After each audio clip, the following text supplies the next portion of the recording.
Good morning, everyone. Welcome to e-learning class of social science. Dear student, today we are going to study lesson 1 of civics, that is role of the Indian Constitution. Students, where do we find the rules that govern a country? In the societies where different communities of people live together, rules are formulated. A written document which defines such rules is called the Constitution. A constitution can be defined as a book that lists down all the fundamental laws necessary for governing a country. Students, why do you think we need a constitution? The constitution serves several purposes. Constitution lays out certain ideals that form the basis of the kind of country that we are citizens. A constitution helps us to set up rules and principles that entire population in a country can agree upon. Now we are going to learn about the Constitution of India. The Indian Constitution is a legal document which contains basic laws that defines the powers and functions of the government. India has the world's largest and most detailed constitution.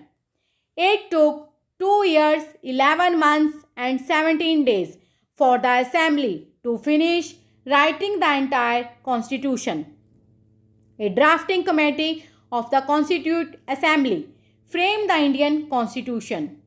Dr. Rajendra Prasad was the president of the Constituent Assembly, and Dr. Bhim Rao Ambedkar was the chairman of drafting committee. The Constitution of India, whose chief architect was Dr. Bhim Rao Ambedkar, was adopted by the Constituent Assembly on 26 November 1949 and came into force on 26 January 1950. That is the reason why we celebrate India's Republic Day on 26th of January every year. Since the formulation of the Constitution, about 100 amendments have been made. Amendment means changes. Now we are going to read about the preamble of the Indian Constitution. The word preamble literally means an introduction to a legal document. The preamble is referred to as the heart of the Constitution. It describes the objectives of our Constitution. Also, the preamble signifies the basic ideology of independent India. The preamble lays down the basic principles and reflects the ideals. While framing the Indian Constitution, the several features that were included in the Constitution are: 1. Sovereign. It shows independence and power on territory. 2. Socialist. It gives importance to economic and social equality of the citizens. 3. Secular. No religion or state but equality. 4. Democratic. People rule. 5. Republic. The head of the state is elected by the people. Constitution is the supreme law that lays down rights and duties for its citizens and the government to facilitate the smooth functioning of the country. Rights, duties, and responsibilities of a citizen go hand in hand. One cannot exist without the other. Fundamental rights of citizens are basic rights of all citizens. Fundamental rights are: 1. Right to equality. 2. right to freedom of speech and expression, movement, residence, profession, and trade. 3. Right against exploitation. 4. Right to freedom of religion. 5. Cultural and educational rights. 6. Right to constitutional remedies. That is, move the court in order to enforce fundamental rights. Just as the state must uphold the rights of the citizens, citizens too must be well aware of their responsibilities and duties towards the state. The 10 fundamental duties were included in the Indian Constitution in 1976 so as to make citizens aware of their duties as responsible citizens of the country. The Government of India functions according to the provisions of the Constitution, which has divided the powers between the central and state governments. There are three lists. 1. Union list. The subjects of national importance are mentioned in this list. Example, defense, tax, etc. 2. The state list. The state enjoys freedom in exercising powers on subjects listed in this list. Example, education, health, etc. 3. The concurrent list. Certain subjects which are of common concern are included in this list. Example, agriculture, forest, etc.